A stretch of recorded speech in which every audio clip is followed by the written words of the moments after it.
tarde, nós vamos para mais uma igreja, que é a igreja de Tiatira. Vamos estudar sobre esta igreja, o que essa igreja tem a nos ensinar, o que essa igreja tem a nos ajudar na nossa caminhada de fé, entendendo que o Senhor, Ele utilizou essas cartas, e aqui são 7 cartas, na verdade poderiam ser mais, porque não existiam só 7 igrejas, mas o 7 tem um valor, tem uma importância, ela nos remete a uma totalidade, uma completude, né? Completo. Isso quer dizer que Deus, Ele está falando para 7 igrejas, mas na verdade Ele está dizendo que Ele está manifestando a sua palavra a todas as igrejas no mundo, em todos os tempos. Em todos os tempos. E Deus está falando também, através da igreja de Tiatira, Deus está falando na igreja metodista central do Recife, aqui no bairro da Madalena. Que nessa noite, o Espírito de Deus possa ministrar ao nosso coração, e que possamos ser transformados pelo poder da palavra, que ela sempre mexe, a espada afiada, a espada de 2 gumes, ela vem e penetra, ela trabalha, ela manifesta na nossa vida as intenções e os propósitos de Deus. Amém? Abre então sua Bíblia em Apocalipse, no capítulo 2, nós vamos ler do versículo 18 ao versículo 29. Essa, irmãos, é a carta mais longa, é a carta dessas que são as 7 cartas, essa é a mais longa. É a igreja em que é falado mais coisas. Jesus encontra mais coisas nessa igreja. E Ele aponta para nós o que Ele fala. Então nós vamos ler. Diz assim: ao anjo da igreja em Tiatira. Lembrando aqui que o anjo, ele está falando, é o pastor, aquele que tem a responsabilidade de conduzir o rebanho. Ele está falando para aquele que tem a competência dada por Deus para direcionar o povo, para instruir o povo. Então o anjo, no sentido do homem que está à frente, naquele período, podíamos dizer o homem que estava na frente da igreja, mas hoje também nós podemos dizer que é o anjo também a mulher que está à frente da igreja, já que nós cremos que o ministério pastoral também é para mulheres. Deus chama homens e mulheres para o ministério pastoral. E ele diz: o anjo da igreja em Tiatira escreva: estas coisas diz o Filho de Deus, que tem os olhos como chama de fogo e os pés semelhante ao bronze polido. Conheço as obras que vocês realizam, o seu amor, a sua fé, o seu serviço, a sua esperança e as suas últimas obras. Olha que interessante, mais numerosas do que as primeiras. Então nós já vamos contemplando aqui que ele vai fazendo algumas observações e ele vai identificando, assim como ele identificou nas outras igrejas, ele vai identificando os valores que essa comunidade de fé tem.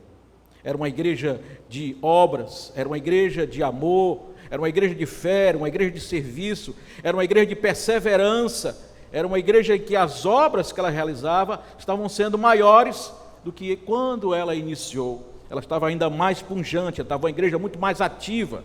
E aí ele diz, no versículo 20, tenho porém contra você o fato de você tolerar que essa mulher, Jezabel, que se declara profetiza, não somente ensine, e aqui é interessante essa palavra, não somente ensine, mas ele diz também uma outra palavra que é muito importante, diz, e mais ainda, seduza os meus servos a praticar a prostituição. Aqui vale um ponto, pararmos para refletir, que Jezabel, aqui não era o nome dela, mas sim Jesus estava se reportando àquela mulher lá do Antigo Testamento, que foi casada com Acabe, que era uma filha de rei, e que foi responsável por conduzir Israel ao mau caminho,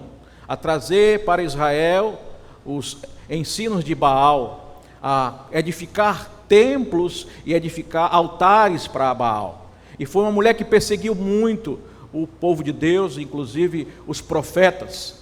E você lembra de quem era o profeta que ela teve o maior embate? Quem lembra desse profeta? Elias. Esse povo lê Bíblia, rapaz. O profeta Elias. E ali naquele embate ele chama os profetas, né, de Baal, e desafia os profetas de Baal para que eles, colocando o holocausto sobre a mesa, e eles ali tivessem tempo suficiente para que o profeta pudesse manifestar o seu poder naquele embate entre os deuses, o Deus de Elias e o Deus Baal. E o texto nos fala que durante todo o dia os profetas de Baal gritaram, choraram e se cortaram e fizeram todo o movimento possível e necessário. E de repente Elias disse: talvez ele esteja dormindo. Você não pode gritar um pouquinho mais alto para ver se acorda ele? E eles continuaram gritando, e o profeta: será que vocês não podem agora também? De repente ele viajou, né? Então dá um grito mais alto para ver se ele volta de viagem. E naquele embate Elias manda dizer o seguinte: já que o seu não conseguiu resolver o problema, eu agora posso invocar o meu profeta, o meu Deus ele vai se manifestar. E ele manda que molhem bastante aquele altar, que encharque aquele altar com água, coloque bastante água no altar, até fazer um rego ao redor daquele altar e encher aquele rego de água. E aí Elias começa a orar, e diz a palavra que o Senhor manda como que um fogo que consome o que está no altar e toda a água que está em volta do altar. E ali o Senhor prevalece. Eu pensei que eu vi um amém. O Senhor prevalece. E ali é sacrificado os 450 profetas de Baal. E aquela mulher, depois que o seu marido morre, Acabe, ela ainda na intenção de seduzir e permanecer como aquela que seduzia o povo ao mau caminho, ela espera a entrada do novo homem que iria governar, Jeú, e ele entra e percebe que ela está ali na janela. E quando você leu algum comentário sobre esse momento, eles dizem que ela não devia estar de maneira ali na janela só observando. Ela estava para intimidar aquele que seria o novo líder, de uma forma também de encantá-lo, de envolvê-lo. Mas já havia uma profecia de que aquela mulher teria um fim horrível. Os cachorros iriam lamber o seu sangue. Os cachorros iam lamber o seu sangue. E diz que ela está naquela janela e ele manda que um dos seus soldados a jogue lá de cima, e ela cai e morre. E colocam o corpo numa bica, né? Aquele carro que eles andavam. E como ela era, ele diz inclusive, como ela é filha de rei, que enterre. Só que toda a cavalaria já tinha passado, os carros e os cachorros tinham, e disseram assim: olha, não sobrou muita coisa. O que tem agora que a gente conseguiu encontrar foi o crânio, as mãos e os pés. E o que é que a gente faz com isso? E o rei disse: então, que jogue fora, que lance fora. E ali se cumpre a palavra de Deus na vida daquela mulher chamada Jezabel. Aqui, irmãos e irmãs, Jesus não está falando que essa Jezabel era aquela Jezabel, mas ele está dizendo que essa mulher, ela tinha a mesma influência maligna, era alguém que tinha o mesmo poder, estava exercitando a mesma influência de maneira maligna entre o povo de Deus, trazendo o ensino, diz o texto, e trazendo sedução aos servos a praticar prostituição e a comer coisas sacrificadas a ídolos. Nós vamos ver mais à frente o que seria isso. E aí no versículo 21 diz: dê-lhe tempo para que se arrependesse, porém ela não quer se arrepender das suas imoralidades. Eis que farei com que fique acamada, e terei grande tribulação, e trarei grande tribulação aos que com ela adulteram.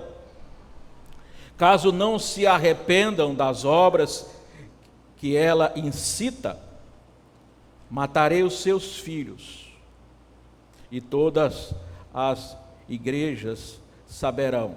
Aqui, irmãos e irmãs, também deixa eu, antes de continuar, ele fala aqui no sentido de não arrependeram-se das obras que ela incita, e aqui matarei os seus filhos no sentido de dos seguidores, tá certo?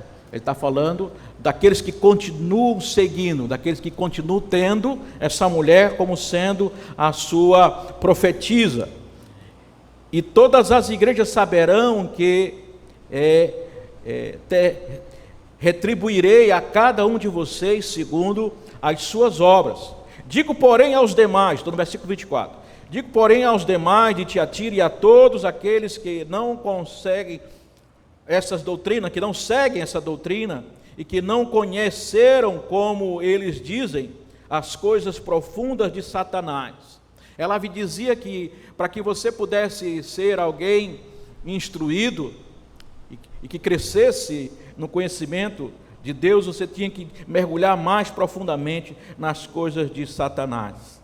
Quanto mais você conhecesse o pecado e como eram as artimanhas de Satanás, mais você teria condições de ser uma pessoa preparada para lutar contra ele. E aí continua o versículo 25, diz: tão somente conservem o que vocês têm, diz ele, até que eu venha. Aí o versículo 26 diz: ao vencedor que guardar até o fim as minhas obras, eu lhe darei autoridade sobre as nações. Com cetro de ferro as governará e as reduzirá a pedaços, como se fosse objeto de barro. Assim como também eu recebi a autoridade de meu Pai, eu lhe darei ainda a estrela da manhã. Quem tem ouvidos, ouça o que o Espírito diz às igrejas. Amém? Pai, que a Tua palavra nesta noite, ela venha ao nosso coração. Tu conheces todas as coisas, ó Deus, Tu sabes, eu não sei, Tu compreendes, eu não compreendo, ó Deus, Tu conheces, eu não conheço, Tu vês, Senhor, eu não vejo. Por isso eu te peço, Senhor, em nome de Jesus, que o Teu Espírito Santo venha sobre nós, e sobre nós manifeste a Tua graça, nos ensinando, nos trazendo, ó Pai, entendimento, nos trazendo compreensão a respeito da Tua palavra revelada ao nosso coração, em nome de Jesus. Amém. Irmãos e irmãs, antes de eu começar aqui, deixa eu passar um aviso. É que graças a Deus, a gente vai orando e Deus vai mandando reforço, Deus vai mandando pessoas capacitadas. E nós tínhamos um desejo, um projeto, de não ter só as nossas mensagens disponibilizadas no YouTube, mas agora nós temos as nossas mensagens disponíveis. Aí, ó. Então você pode agora disponibilizar para alguém, e nós agradecemos a Deus pela bênção, que Deus tem usado ali. Um irmão que chegou e colocou a mão na massa e nos abençoou com o seu trabalho. Que Deus te abençoe, meu irmão, em nome de Jesus, viu? Deus te abençoe. Fica de pé, meu irmão, fica de pé. A quem honra, honra. Deus te abençoe. Se colocou à disposição para nos abençoar com esse trabalho, e na semana ele já colocou todo o material, e agora, a partir de agora, você pode ir para onde você for, você pode ouvir a mensagem e enviar, e assim a igreja vai crescendo no seu ministério e na sua ação. Que Deus te abençoe, em nome de Jesus. Amém? Então, irmãos e irmãs, eu queria compartilhar com você, nesta noite, o que essa igreja pode nos ensinar, o que essa igreja tem de relevância para a minha vida e para a sua vida. Nós poderíamos introduzir essa reflexão, entendendo que a igreja de Tiatira é a igreja que se contaminou. É uma igreja que se contaminou. Uma igreja que teve o seu coração sendo seduzido.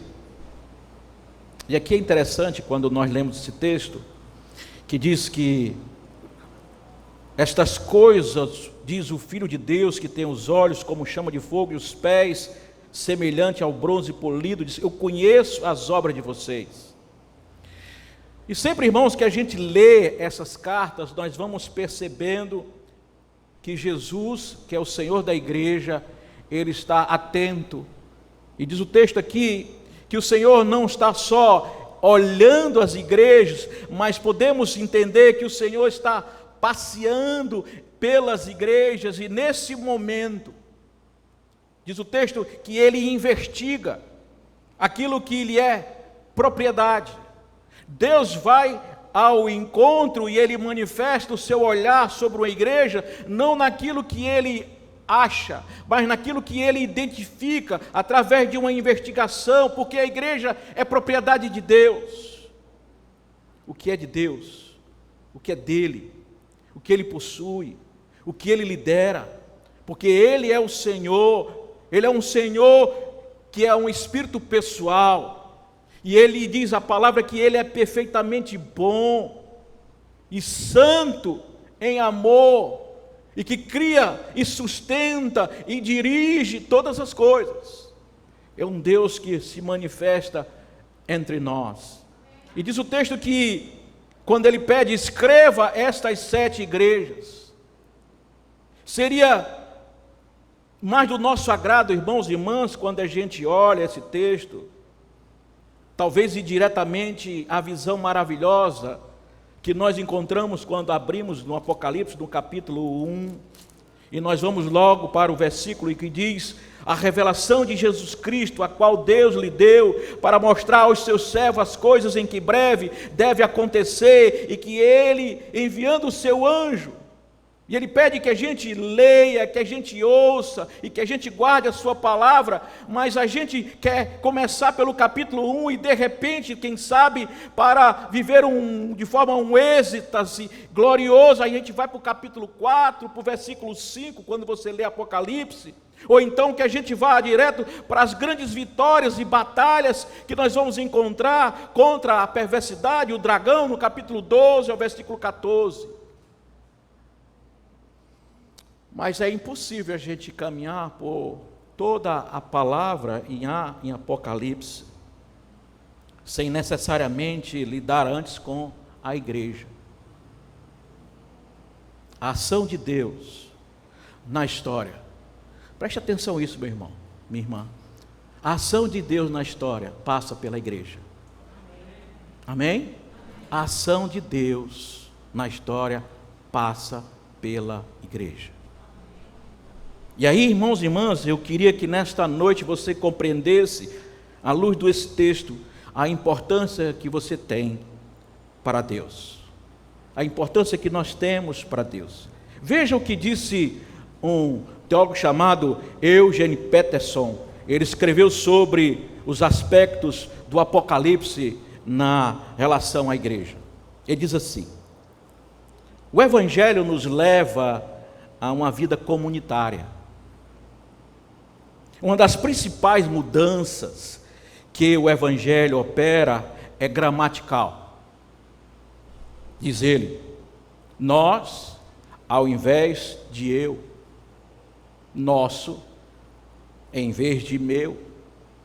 Quando se voltou em direção à voz dessa trombeta, quando ele leu o texto, que era João, que estava preso na ilha de Patmos, diz que quando ele se volta dessa voz da trombeta, que chamava a sua atenção, a primeira coisa que o apóstolo viu foram os 7 candelabros. E esses 7 candelabros, irmãos e irmãs, eles manifestam as 7 igrejas. Então diz o texto que no meio deles ele viu alguém semelhante ao Filho do Homem, isto é, Jesus Cristo, o Senhor, e é impossível ter Cristo sem a contradição daquilo que se chama hoje igreja. É impossível, irmãos, termos Cristo sem igreja. Nós tentamos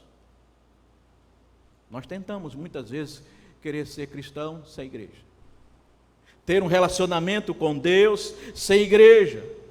Nós gostaríamos muito de evitar esse envolvimento das contradições e das distrações, diz ele, das outras pessoas que acreditam nele ou que afirmam crer nele. Desejamos o Cristo que é apenas bondade, beleza, verdade. Preferimos adorá-lo diante de um magnífico pôr do sol, das notas inspiradoras de uma sinfonia que nos leva a uma poesia tocante. Nós queremos romantizar de repente a relação de que nós podemos ser cristãos sem o relacionamento desta comunidade que se chama igreja. É impossível. É impossível. É impossível.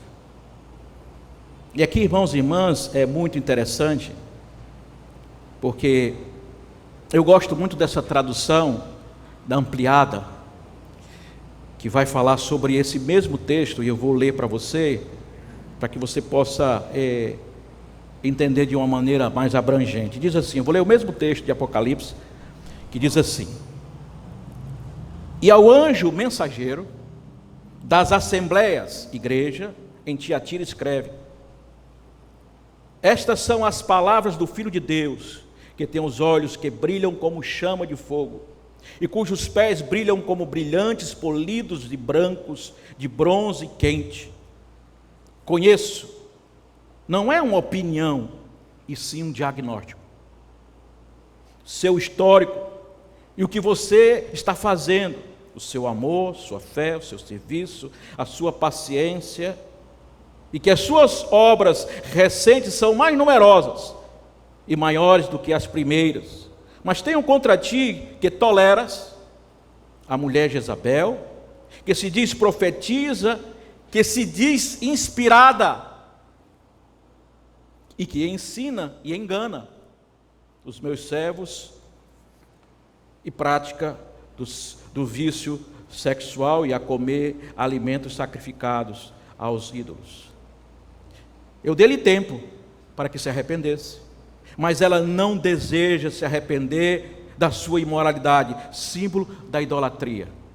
Não necessariamente a imoralidade seria só sexual, mas sim a idolatria, e recusá-se a fazê-lo. Tome nota, eu a jogarei em uma cama da angústia, e aquele que comete adultério com ela, isso é, os seus amantes, eu abaterei a angústia e a aflição severa, a menos que eles desviem das suas mentes de conduta como dela, e se arrependam de suas ações. Eu ferirei seus filhos, seus próprios seguidores, mortos, exterminando-os completamente, e todas as assembleias, isso é, as igrejas, reconhecerão e entenderão que eu sou aquele que sonda a mente, os pensamentos, os sentimentos e os propósitos, e os interiores, isso é, o coração, e darei a cada um de vocês a recompensa pelo que vocês fizeram, como o seu trabalho merece. Mas os demais de Tiatira, que não seguem a estes ensinamentos e que não exploraram e conhecem de maneira profunda Satanás, como dizem, não vos coloco nenhum outro fardo novo, apenas, diz ele, retenha o que você tem até que eu venha. E aquele que vencer é vitorioso. E que receber os meus mandamentos até o fim, fazendo as obras que me agradam, eu lhe darei autoridade e poder sobre as nações. E eles as reagirá. Vão reger comigo, melhor dizendo, vão reger comigo com cetro e vara de ferro, como quando o vaso quebra vasos de barro em pedaços. Seu poder sobre eles será como aquele que eu mesmo recebi do meu Pai. Eu lhe darei a estrela da manhã, isto é, eu lhe darei Cristo. Quem é capaz de ouvir, ouça o que o Espírito Santo diz às assembleias, isto é, à igreja. Esta é uma tradução da Bíblia amplificada. Infelizmente essa Bíblia ela não tem em português, é só em inglês. Mas você pode encontrar naqueles aplicativos onde tem várias Bíblias, e essa tradução ela é muito interessante, porque ela nos ajuda realmente a ter uma visão mais ampliada. Então, irmãos e irmãs, entrando de forma definitiva no texto, nós vamos encontrar logo no versículo 18, essa descrição de Jesus, ele falando de si mesmo. Jesus diz: eu sou o Filho de Deus, o Filho de Deus que tem os olhos como chama de fogo e os pés semelhantes a latão reluzente. Aqui, irmãos e irmãs, Jesus já está falando e dando o seu cartão de visita, de presença, porque Tiatira era conhecida como uma cidade e que tinha esse material de forma mais aparente e melhor possível. Era lá em que tinha esse bronze polido. Eles se orgulhavam de ser os que melhor faziam essa arte. E aqui Jesus está dizendo que Ele é quem verdadeiramente é o melhor, o mais polido, aquele que realmente ofusca a visão daqueles e que traz a admiração. Ele diz: o Filho de Deus, isto é, retrata a sua divindade como a segunda pessoa. Ele está falando que eu faço parte, o Filho de Deus faz parte dessa trindade, dessa divindade, e esta é uma reivindicação da sua identidade. Ele não é menos do que Deus encarnado, porque os judeus sabiam que quando ele reivindicou esse título, ele estava declarando que ele era próprio Deus. E esta é a doutrina sobre a qual a sua igreja é fundada e edificada. Se ele é algo menos, a igreja e a nossa fé seria edificada sobre fundamentos defeituosos. Mas quando ele diz que ele é aquele que é o Filho de Deus, é sobre esta rocha, a rocha que está firmada e que as portas do inferno não sobrevelarão contra ela, que se chocam e se ferem, serão destruídas, e ninguém pode compreender isto à parte do Espírito Santo que é revelado na pessoa de Cristo Jesus. Quando nós lemos esta definição, irmãos e irmãs, nós lembramos do texto de Mateus no capítulo 16, do versículo 16 ao 18, que diz assim: Pedro afirmando: tu és o Cristo, o Filho de Deus vivo. E Jesus respondendo, disse-lhe: bem-aventurado és tu, Simão Barjonas, porque não foi carne e sangue que tu revelou, mas o meu Pai que está no céu. E digo também que tu és Pedro, e sobre esta pedra edificarei a minha igreja, e as portas do inferno não prevalecerão contra ela. Amém, irmãos?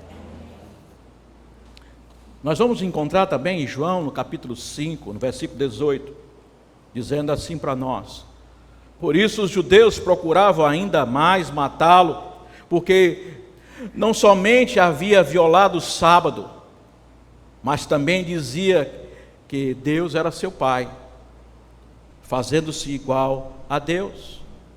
E em João capítulo 10, versículo 30 a 33 diz: eu e o meu pai somos um. Então os judeus pegaram pedra novamente para apedrejá-lo, e respondeu-lhe Jesus: muitas obras vos tenho mostrado a parte de meu Pai. por qual destas obras me apedrejas? E os judeus lhe responderam, dizendo: por uma boa obra não te apedrejamos, mas por blasfêmia, porque tu sendo homem, fazes Deus. Em Hebreus, no capítulo 1, versículo 8, diz também: mas ao Filho diz: o teu trono, ó Deus, é para todo sempre, cetro de justiça e céu é o teu reino. Aqui, irmãos e irmãs, nós vamos vendo a definição de que verdadeiramente Jesus Cristo é o Filho de Deus. Amém? Não temos nem dúvida de que aquele que anda sobre a nossa vida e tem supervisão de todas as coisas e que anda ao redor do candelabro, vendo e identificando, este é verdadeiramente o Filho de Deus.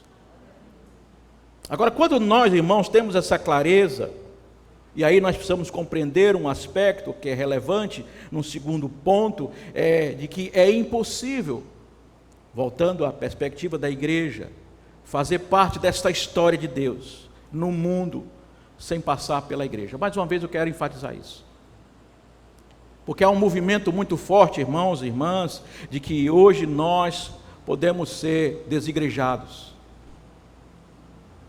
As pessoas que viveram alguma desesperança, viveram alguma experiência frustrante na sua vida em comunidade de fé, elas querem alimentar nas pessoas esse sentimento de que você pode viver uma vida cristã saudável fora da igreja. É impossível, irmãos e irmãs. E Apocalipse, ele é taxativo nesse ponto. João vê Jesus ressurreto, e ao invés de descortinar os eventos futuros e revelar logo o céu, João passa pelas igrejas. E João passa não só por uma igreja, mas Jesus manda que ele escreva as 7 igrejas. Antes mesmo de falar do mundo, Jesus fala para a igreja. E aqui é interessante, irmãos, quando nós lemos João capítulo 15, versículo 16, que vai nos dizer que não foram vocês que me escolheram, mas foi eu quem escolhi vocês. Amém, irmãos? Nós éramos para nos achar privilegiados, Deus nos escolheu. Eu não sei o que foi que ele viu em nós. Aliás, diz um escritor que a igreja é o risco que Deus quis correr. Dorothy Sayre, ele diz o seguinte, ele lista 3 humilhações que Deus enfrentou na sua história. Foi a encarnação, a cruz e a igreja. Essas 3 verdades em que Deus se coloca, em que Deus se estabelece, em que Deus se aproxima e que Deus nos traz, como sendo a manifestação de Deus presente entre nós.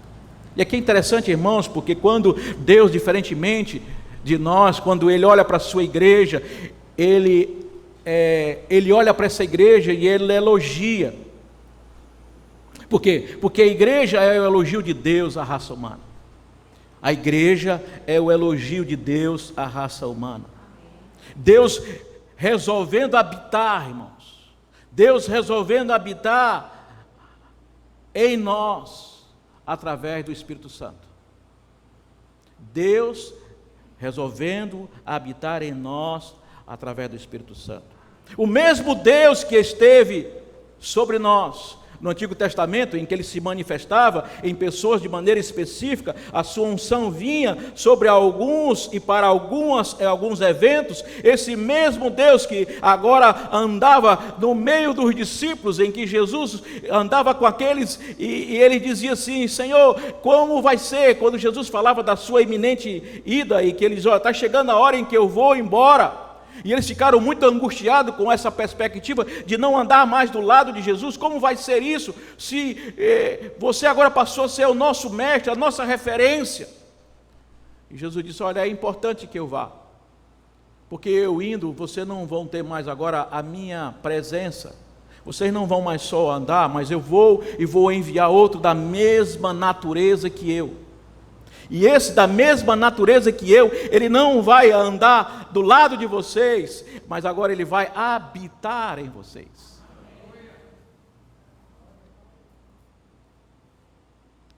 É Deus, irmãos, se revelando de maneira amorosa. De maneira amorosa. Mesmo com todas as dificuldades. E aqui a gente vê esse texto e diz que a igreja de Tiatira era uma igreja bela por fora. Uma igreja bela por fora. Uma igreja comprometida. Uma igreja envolvida. Mas estava enferma por dentro. É certo que boa parte, diz o texto, das estruturas ainda estavam saudáveis. Mas havia uma influência negativa dentro da igreja. Essa Jezabel, essa mulher, que dizem que era uma líder, alguns dizem que ela era mulher de algum líder da igreja, ninguém sabe, é especulação, mas era uma mulher que teve uma influência, ela tinha penetrado no interior e contaminado muitos dos que estavam ali dentro da igreja, com uma mensagem em que ela dizia que tinha uma nova perspectiva de evangelho, que tinha uma nova maneira de viver o evangelho, e com isso ela trouxe um mau hábito, e a gente sabe, irmãos, que mau hábito mata, todo mau hábito mata, não é verdade? Todo mau hábito. E aqui diz o que o texto fala para nós, que toda heresia, que todo falso ensino, ele usa a igreja, ele usa os crentes, contaminando até a morte. Ele vai se enraizando, o falso ensino, ele vai trazendo, essa heresia, ela vai se introduzindo dentro da igreja e alimentando e dando a luz a um anticristo dentro da igreja. Isso é, tudo aquilo que vai contra Cristo é um anticristo. E a idolatria e o falso ensino, eles carregam para dentro da igreja esse espírito de enganação e um espírito que mata. Veja o que João diz para nós sobre isso, em 1 João, no capítulo 2, do versículo 18 e 21, diz assim: filhinho, estas é a última hora, e assim como vocês ouviram que o anticristo está vindo, já agora muitos anticristos têm surgido. Por isso, sabemos que esta é a última hora. Eles saíram do nosso meio, mas na realidade não eram dos nossos, pois se fossem dos nossos, teriam permanecido conosco. O fato de terem saído mostra que nenhum deles era dos nossos. Mas vocês têm a unção que procede do Santo, e todos vocês têm o conhecimento. Não lhe escrevo porque não conhecem a verdade, mas porque vocês conhecem e porque vocês, de forma nenhuma, a mentira procede da verdade. Irmãos e irmãs, nós temos o Espírito Santo, temos a unção de Deus que nos conscientiza e nos mostra, que nos ilumina, que não permite que nenhum tipo de heresia e de mentira ela venha propagar e venha tentar nos enganar. E o que João está querendo dizer, irmãos, através desse texto, dessa carta a Tiatira, é que a igreja deve estar atenta. A igreja deve estar atenta sob pena de adoecer. Devemos, pela unção do Espírito Santo, discernir as ideias vindas de fora, que vêm sobre nós, com o propósito de trazer o engano, trazer o erro, trazer heresia ao coração das pessoas, e eram precisamente isso que havia ocorrido naquela igreja. A cidade de Tiatira, quer dizer, sacrifício e trabalho. Essa igreja, essa cidade, melhor dizendo, era uma cidade pequena. E é interessante que destas 7 cartas, Tiatira é a cidade menos relevante, menos importante, mas é a que Jesus mais se delonga na carta. Ele mais aponta aspectos dessa carta. E aqui, irmãos, é interessante que aquela cidade não era um centro político nem religioso, como nós vimos nas demais, aqui nós lemos atrás, inclusive, que tinham o trono de Satanás. Uma tinha o trono de Satanás e outra tinha a sinagoga de Satanás. Você está lembrado, né? Aqui era uma cidade que não tinha como centro político nem religioso, era simplesmente uma cidade militar, que servia de barreira, para que não se invadisse. Aqui as tropas, elas ficavam estabelecidas para guardar Pérgamo, que era a capital da cidade. A importância, irmãos e irmãs, da cidade de Tiatira, por isso que é importante a gente conhecer o aspecto, porque a gente vai ver o que acontece dentro das realidades da igreja, através da sua história, da sua composição, de como ela vivia. E essa cidade era uma cidade extremamente comercial. Era uma cidade que vivia do comércio, pois ficava no caminho por onde viajava o correio imperial e por onde se transportava todas as mercadorias que vinham da Europa para a Ásia. E por causa dessa importância comercial, Tiatira era a sede de o que nós chamamos, a Bíblia conhece e a história relata, de grêmios. Eram sindicatos. Falou em sindicato, o brasileiro conhece bem, sabe bem o que é o sindicato. E essa cidade ela era conhecida como uma cidade que tinha muitos sindicatos, porque o seu comércio era muito importante. Então você tinha o sindicato de lã, tinha o sindicato do couro, tinha o sindicato do linho, tinha o sindicato do bronze, tinha o sindicato dos tintureiros, dos alfaiates, dos vendedores de púrpura, inclusive Lídia. Você lembra de Lídia? Que foi uma mulher rica e que investiu no ministério de Jesus.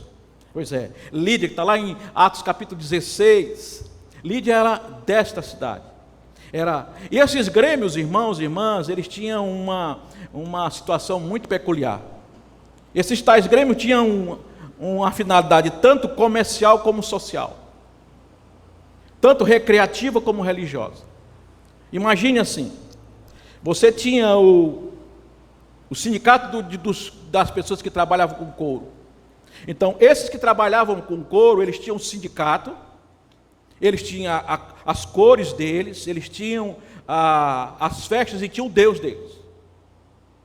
Então, aqueles que faziam parte desse sindicato, eles tinham que responder e que tinham que se envolver com aquela demanda lá. Vocês estão me entendendo?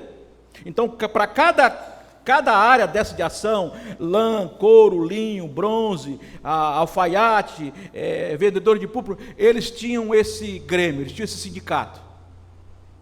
E o que acontecia, irmãos e irmãs?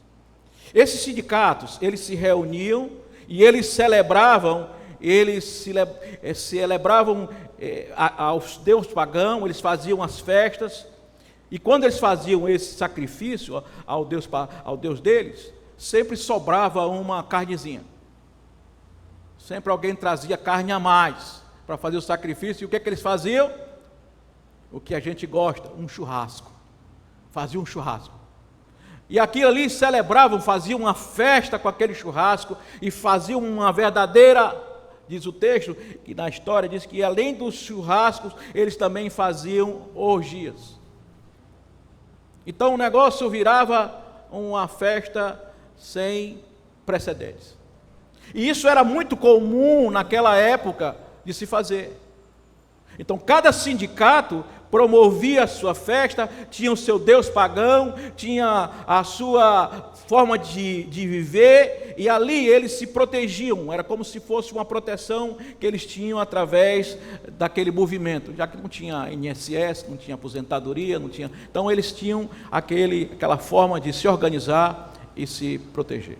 A questão, irmãos e irmãs, que é exatamente aqui que mora o perigo, porque era uma espécie, quando você era um cristão naquela cidade, era um suicídio comercial, você não participar desses grêmios, desses sindicatos, porque no momento em que você não fazia parte, você estava aí sendo excluído, você não comungava com aquele pensamento, você não tinha o entendimento de que aquilo era uma verdade para você, então você não compactuava com aquilo, você saía, e se você saísse, você estava excluído. E aqui, irmãos e irmãs, é interessante que o perigo morava exatamente aí, em cada grêmio, que tinha a sua divindade titular, tinha as suas reuniões, tinha os seus banquetes, tinha a sua comida sacrificada a ídolos, que terminava em orgias. Os cristãos deveriam fazer essas concessões. Aí a questão era, eu como cristão, eu protesto ou eu prospero? Eu tenho uma consciência pura ou eu entro no esquema?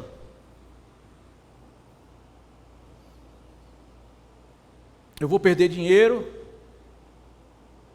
eu vou ser ético ou vou ser esperto? Vocês estão entendendo? Esse era o grande dilema do cristão, porque quando você, naquela realidade comercial, se você não compactuasse, você estava excluído. Então, irmãos e irmãs, você vê que era difícil, não é só hoje não, é difícil. É difícil. E aquilo para aquele povo, aquela igreja, eles diziam, não, nós temos que nos manifestar. Qual deveria ser a posição do cristão? Se saísse do grêmio, perdia a sua posição, perdia a sua reputação, perdia o seu lucro financeiro. Se permanecesse, negaria Jesus e comprometeria-se moralmente. Como é que fica agora? Me responda. E agora, como é que fica? Eu tenho família, eu tenho o meu comércio, eu tenho a minha vida, eu tenho que me manter, mas eu não posso me envolver. Está vendo que a coisa é muito mais séria do que a gente pensa? Mas aqui, irmãos e irmãs, diante dessas questões, e às vezes a gente sabe que está dizendo isso porque o brasileiro gosta do jeitinho. Sim ou não? O brasileiro gosta do jeitinho. Então, nessa embate, nessa confusão, nessa dor atroz, aparece uma pessoa que diz, eu tenho a solução. Jezabel chega e diz, olha, eu tenho a solução para vocês não precisam ficar nessa crise não, essa crise existencial. Acabou-se o problema de vocês.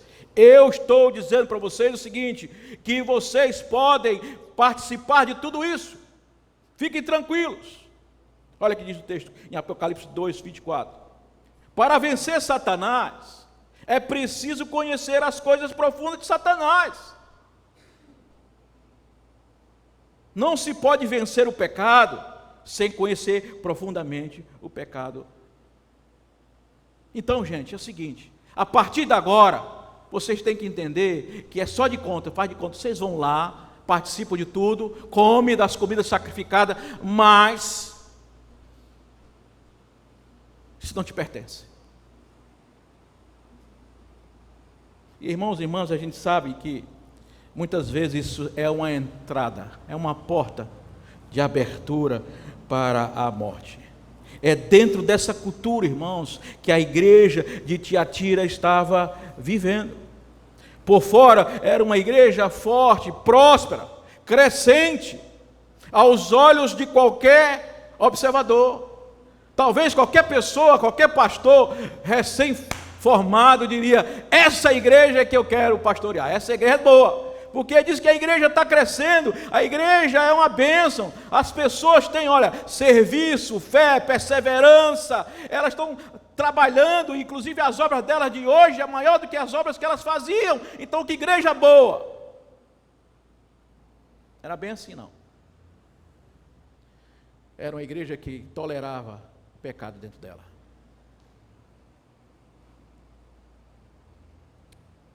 Irmãos e irmãs, isso é muito sério, porque o juízo de Deus começa, assim como o olhar de Deus para a história começa pela igreja, o seu juízo também começa pela igreja. E o que há na história da igreja de Tiatira que nós podemos aprender?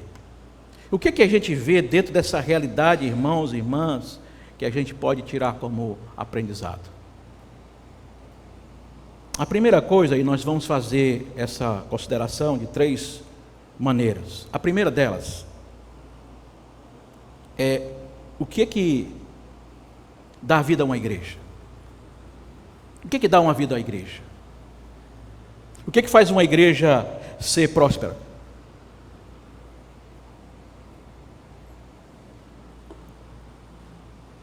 O que faz uma igreja ser próspera?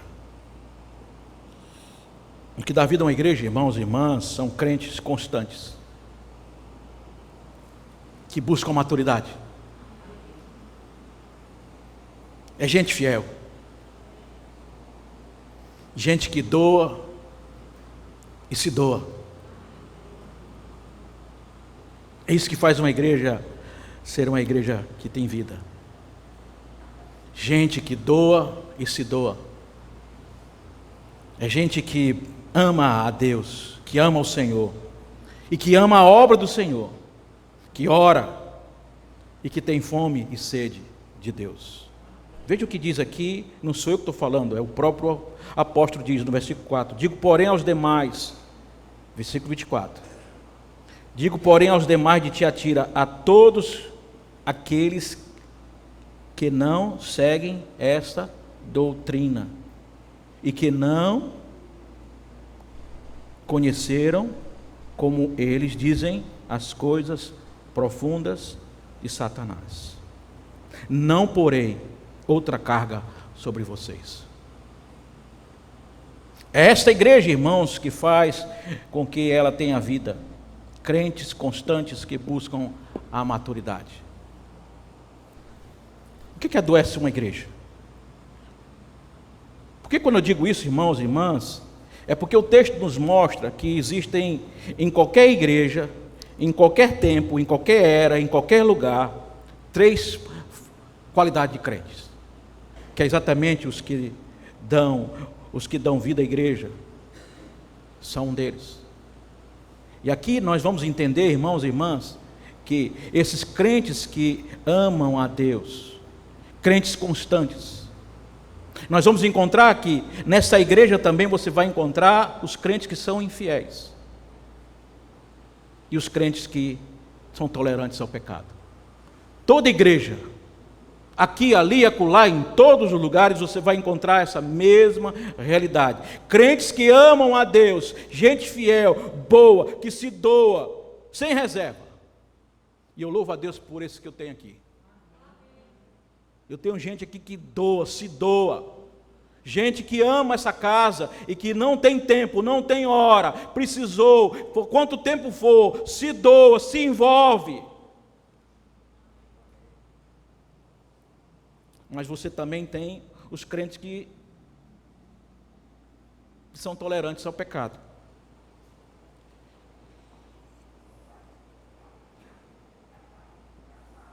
Quais são esses? Que não evoluem, que não crescem, que não trabalham, que não se comprometem, que não quer compromisso, que pensam que igreja é brincadeira, que faz voto e não cumpre, que são oportunistas e preguiçosos. Em todo lugar você tem essa igreja de gente assim. Mas você também tem os crentes infiéis, que são aqueles crentes que vivem uma vida de hipocrisia. Estão na igreja no domingo, que amam a Deus no domingo, mas amam o pecado na segunda, na terça, na quarta, na quinta, na sexta, no sábado, e voltam a amar a Deus no domingo de novo. Misericórdia.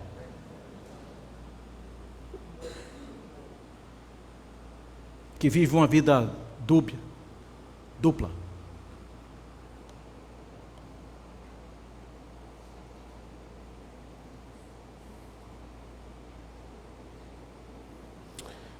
Eu queria conversar com você, meu irmão, minha irmã, nessa noite, de que da mesma maneira como nós entendemos o que dá vida à igreja, o que adoece uma igreja, o que traz cura para essa igreja, é o entendimento, irmãos, de que eu não preciso de igreja.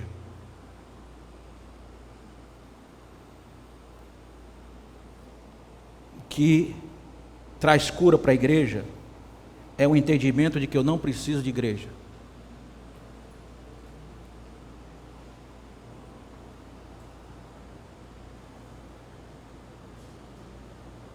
muita gente olhando para mim assim, espantado com o que eu estou dizendo. Deixa eu terminar a frase.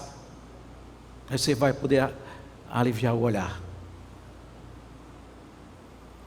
Eu não preciso de igreja. Eu preciso ser igreja. Porque quando eu quero igreja, eu não faço parte.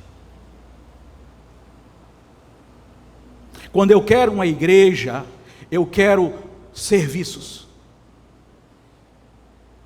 Quando eu quero uma igreja, eu quero que as pessoas prestem um serviço espiritual para mim. Como se fosse um supermercado em que eu chego e eu me aproprio de isso eu quero, isso eu não quero, isso eu quero, isso eu não quero, e a igreja passa a ser um lugar em que eu me sirvo.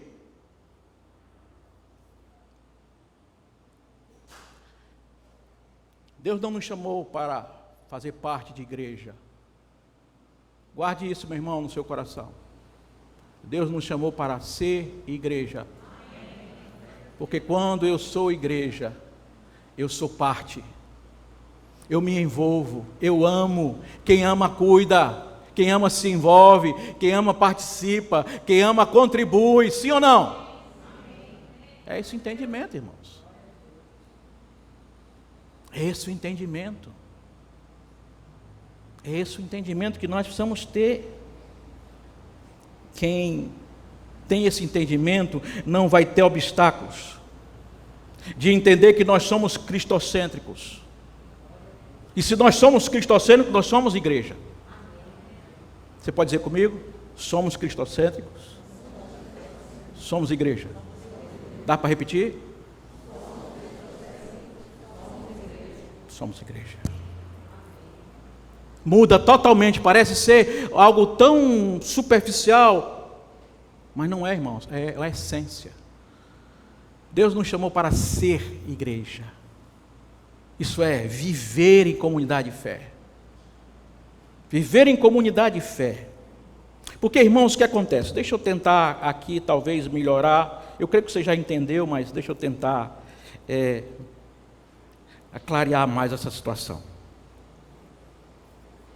Quando eu quero, e o que adoece, e aqui você vai vendo nesse texto, que o que adoeceu a igreja é que Jezabel começou a falar mais e o povo começou a ouvir mais o que ela falava, certo? Então ela começou a ter uma influência, ela começou a ter um ensino, ela começou a seduzir as pessoas, ela começou a ter um comportamento em que o que ela falava era determinante. E muitas vezes o que nós vemos por aí, as pessoas que querem fazer parte de uma igreja, é que elas querem que as pessoas digam para elas o que é que precisa fazer, certo? Tem igreja que até para você casar, você tem que pedir para o pastor. Para namorar, você tem que pedir para o pastor. Se você vai comprar uma casa, você vai pedir para o pastor. Você tem que ter dele todas as bênçãos. E até às vezes, quando você não se encaixa, você não se adequa àquela comunidade de fé, para você sair daquela comunidade de fé, você tem que, como que meio constrangido, dizer para o pastor que, por favor, pelo amor de Deus, ele abençoe você, para você sair debaixo da bênção. Porque se não acontecer isso, a sua vida vai estar sob maldição.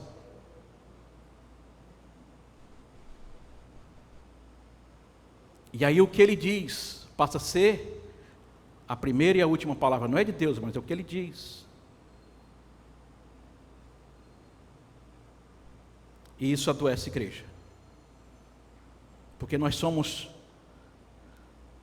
chamados por Deus para o entendimento. Deus nos chamou para sermos pessoas que andam na luz e não em trevas. E aí no momento, irmãos e irmãs, que nós temos essa clareza e que Deus nos chamou para vivermos em liberdade, nós compreendemos que ser igreja é diferente. Vocês querem saber o que é ser igreja? Ser igreja é você amar a Deus de uma maneira em que você comece a compreender que ele é importante e essencial na sua vida. Eu queria que você abrisse sua Bíblia, por favor, no Salmo 1.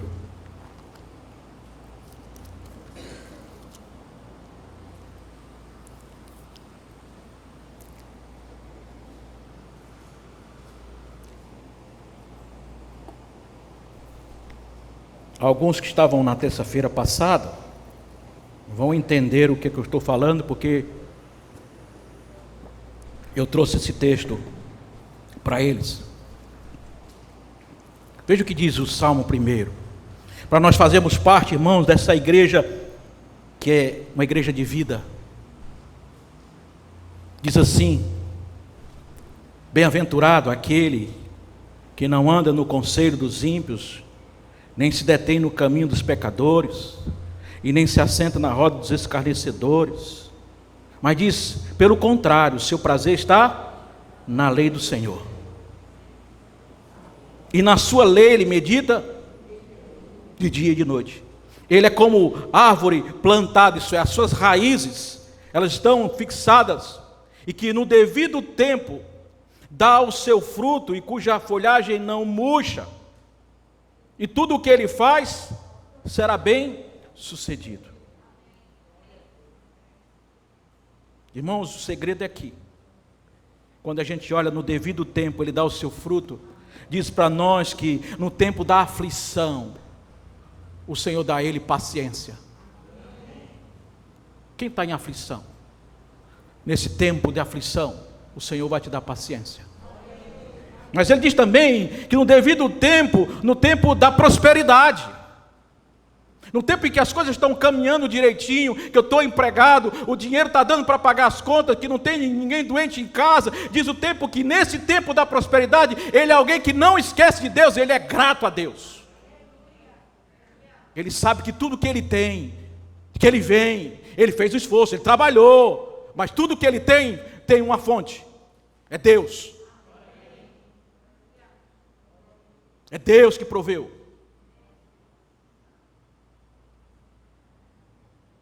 No tempo da prosperidade ele é grato. Mas diz a palavra também que no devido tempo dá o seu fruto. O tempo da oportunidade. E o tempo da oportunidade, irmãos, é esse que nós estamos vivendo. O que é que acontece? Esse homem, essa mulher, ela é zelosa. Ela é zelosa. Tudo que ele tem, ele cuida com zelo, como um bom mordomo. Amém, querido?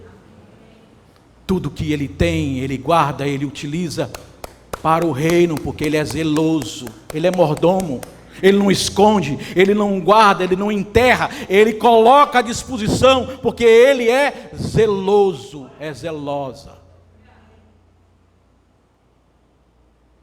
Diz o texto, os ímpios não são assim não. São, porém, como palha e vento que se dispersa. Por isso os ímpios não prevalecerão no juízo, nem os pecadores na congregação dos justos. Olha a igreja de novo. O Senhor conhece o caminho do justo, mas o caminho do ímpio perecerá. Isso, irmãos, é ser igreja saudável. Agora tem um outro texto que eu queria que você abrisse comigo, para que você tivesse o entendimento de que Deus quer, não é que você seja manipulável, conduzido. Você tem que ser conduzido pelo Espírito Santo e não por homens.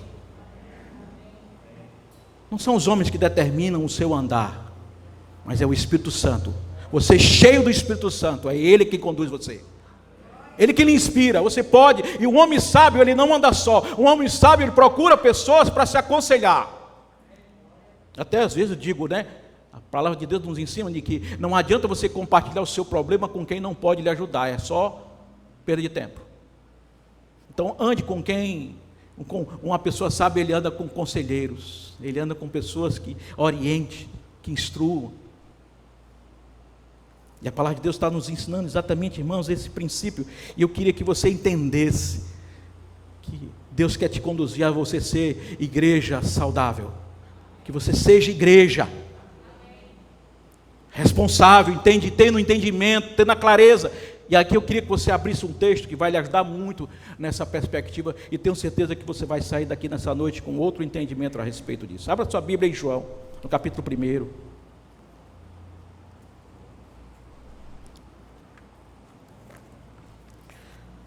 João capítulo 1, eu estou me demorando um pouco, mas eu vou concluir, se Deus quiser.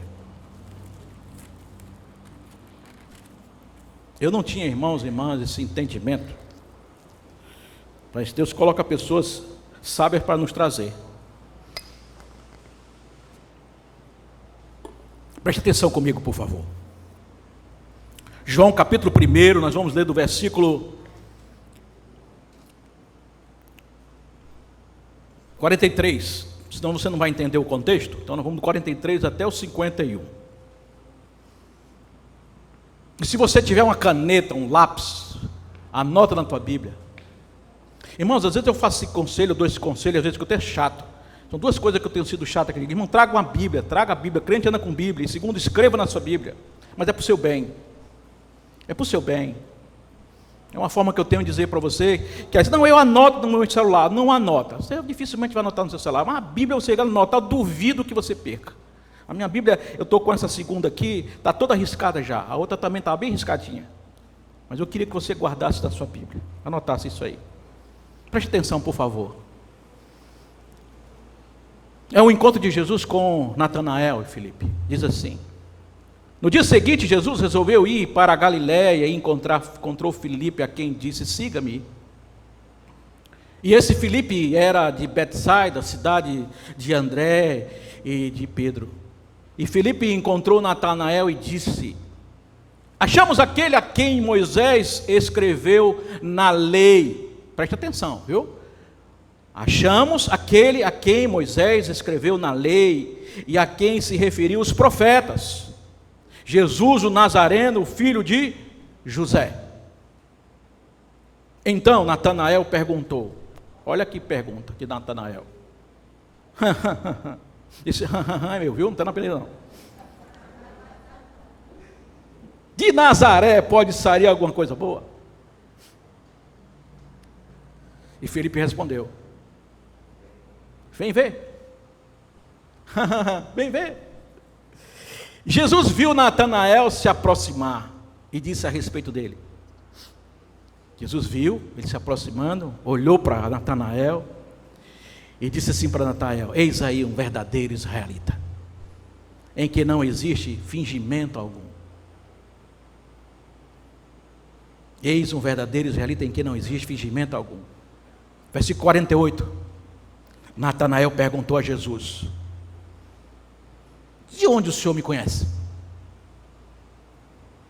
Jesus respondeu: antes de Filipe chamá-lo, eu já tinha visto você debaixo da figueira. Então Natanael exclamou: mestre, o Senhor é filho de Deus, o Senhor é o rei de Israel.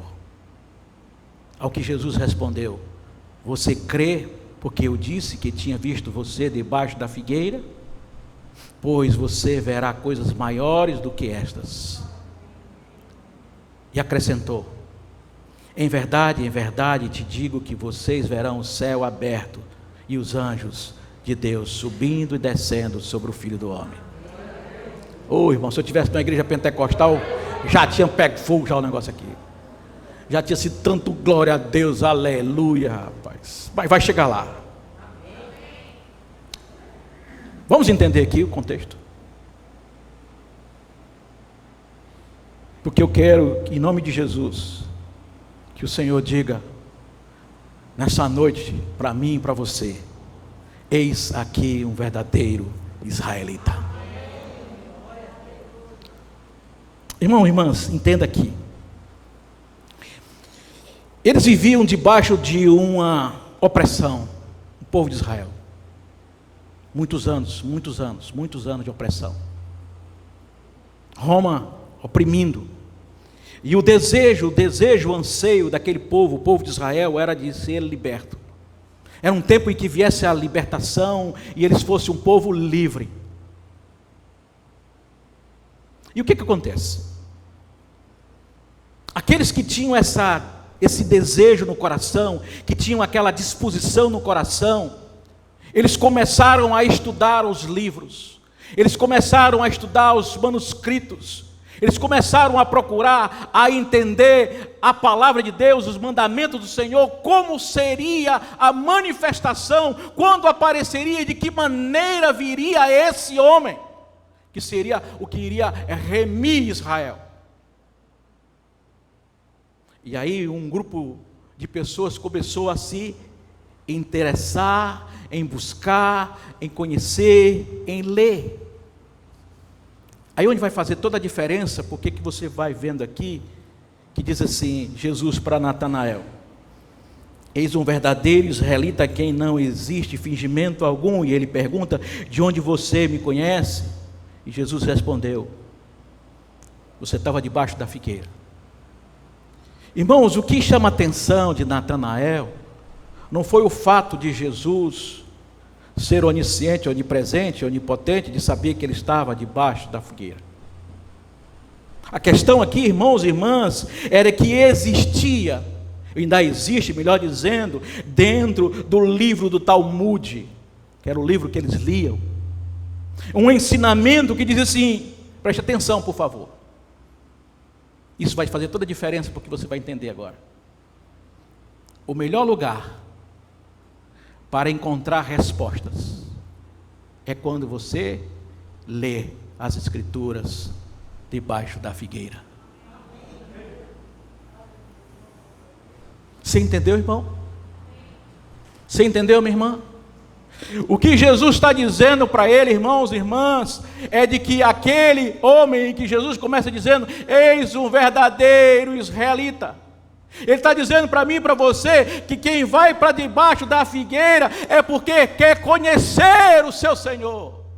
Ele não perde tempo, ele não fica com ociosidade, ele reme o tempo, ele vai investir o seu conhecimento, ele vai investir aquilo que é precioso, aquilo que é essencial, aquilo que é necessário para conhecer Deus. Ele vai, em todo o tempo que está disponível, ele sentava debaixo da figueira e ia ler as Escrituras, ia estudar a palavra de Deus, ia se encontrar com Deus, saber quem era verdadeiramente aquele Deus.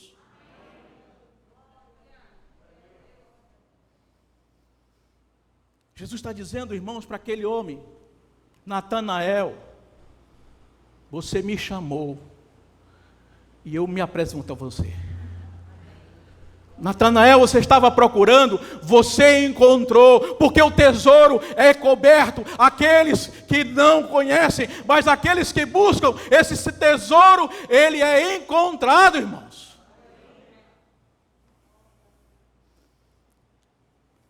Ele está dizendo para mim e para você, que você quer conhecer a Deus, você quer ser essa igreja saudável, vá para debaixo da figueira. Vá para debaixo da figueira, vá investigar, vá conhecer as Escrituras, vá buscar, busque-me, procure-me, encontre-me, porque eu me revelo a você.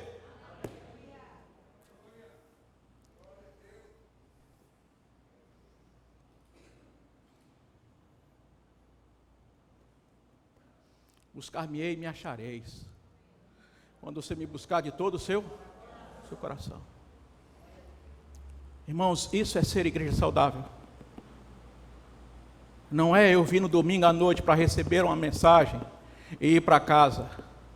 Eu tenho que ir para debaixo da figueira, todo dia. Ah, pastor, eu não tenho tempo. 15 minutos, irmão. 10 minutos, quinto tempo que for, vá para debaixo da figueira, invista o seu tempo, gaste o seu tempo com Deus, busque o Senhor, deixe as coisas que não podem ajudar você em nada, invista a sua vida em conhecer e prosseguir e conhecer as coisas que vão te trazer benefício. Isso é ser igreja saudável. Sabe por quê? Porque você é caixa de ressonância. Você é caixa de ressonância. Você é caixa de ressonância. A sua espiritualidade influencia a espiritualidade desse lugar. Você é caixa de ressonância. Se você é cheio de Deus, você vai passar o que você está cheio. A boca fala que o coração está cheio. Deus está dizendo para você e para mim, meus irmãos, que Ele está chamando esta igreja A igreja que não se contamina, mas uma igreja que ama, uma igreja que ama, uma igreja que vive em santidade, uma igreja que vive na presença de Deus. E uma igreja que vive na presença de Deus, ela tem os seus benefícios garantidos. Ela vai receber a estrela da manhã. Ela disse: Jesus será a nossa estrela, a estrela que nos traz luz. Irmão, nós estamos vivendo um tempo tão difícil, e não se impressione se a coisa ainda tiver uma complexidade. Quanto mais parece que a gente imagina que a coisa vai melhorar, parece que ela vai tomando uma proporção que vai saindo do controle. Mas saiba de uma coisa, que nada, absolutamente nada foge à mão de Deus. Deus tem a última palavra. Não é Biden, nem Putin, e nem ninguém, não é ONU, não é ninguém. Quem tem a última palavra é Deus. E o que é que eu faço enquanto essas coisas acontecem? Eu vou para debaixo da figueira e vou me alimentar da palavra de Deus. Eu vou me alimentar do Senhor. Eu vou conhecer a Escritura, eu quero conhecer, eu quero saber quem é esse Deus, essa fonte inesgotável, eu quero conhecer. E Jesus está dizendo para Natanael: Natanael, a fonte que você queria, você encontrou. Eu sou a fonte de vida eterna. Quem vem a mim não tem mais fome, quem vem a mim não tem mais sede. Ainda que esteja morto, eu ressuscito, eu levanto.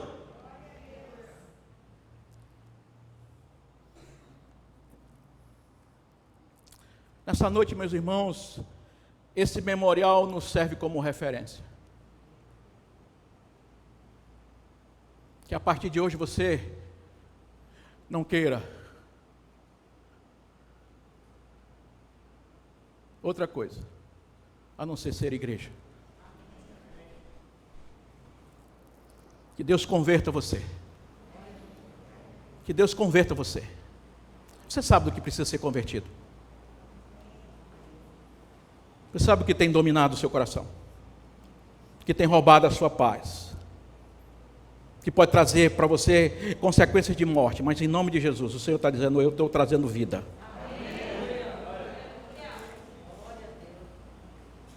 Eu sou de vida. Eu tenho vida.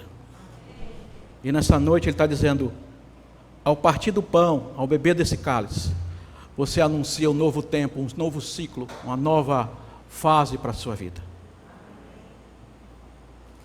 Que você seja, não como a igreja de Tiatira, mas que seja alguns que não se contaminaram, mas que perseveraram, irmãos. Que você persevere. Amém? Tem umas igrejas que mandam o povo chacoalhar, né? Chacoalhe aí o seu irmão, balança o seu irmão, diga para o seu irmão, tal. Não vou fazer isso não. Mas que o Espírito Santo lhe chacoalhe. E Ele diz: está na hora de você crescer. Está na hora de você entrar no outro patamar. Está na hora de você fazer parte de um outro nível. Não daqueles que querem ter uma igreja, mas que querem ser igreja. Que faz toda a diferença. Porque quem quer ter igreja se decepciona.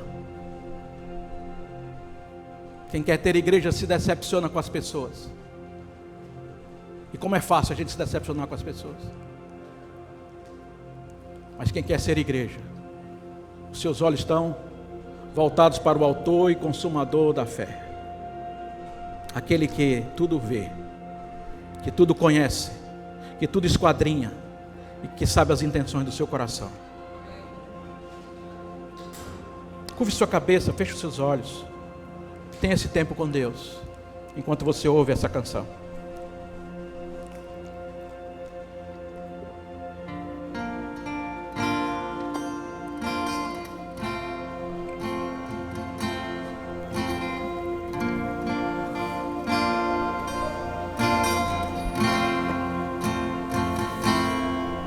Te conheço e vejo teu amor. Eu conheço a tua fé, teu serviço e teu fulgor. O Filho de Deus olhou para ti. Os seus olhos são como fogo. seus pés reluzem. Mas eu tenho contra ti que se deixa enganar, te levando pra bem longe de onde minha vontade está. Aquele tempo de voltar e de se arrepender, o melhor caminho a me encontrar é sempre me obedecer.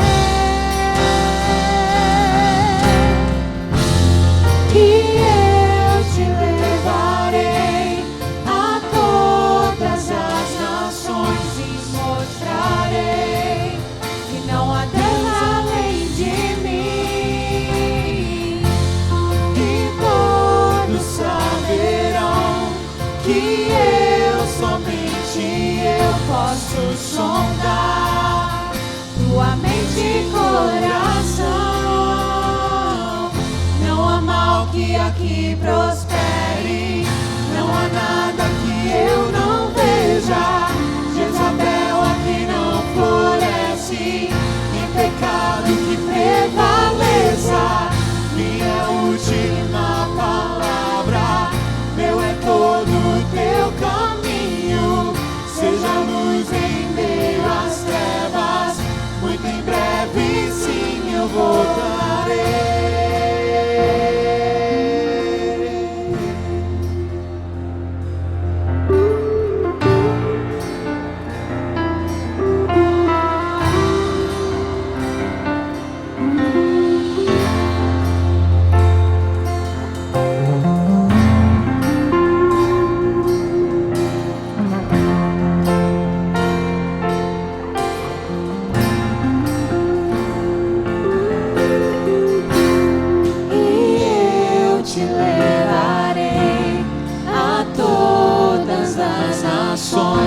Mostrarei que não há Deus além de mim, e todos saberão que somente eu posso sondar tua mente e coração.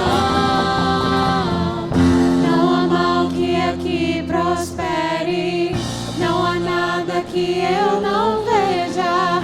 Jezabel aqui não floresce, nem pecado que prevaleça. Minha última palavra,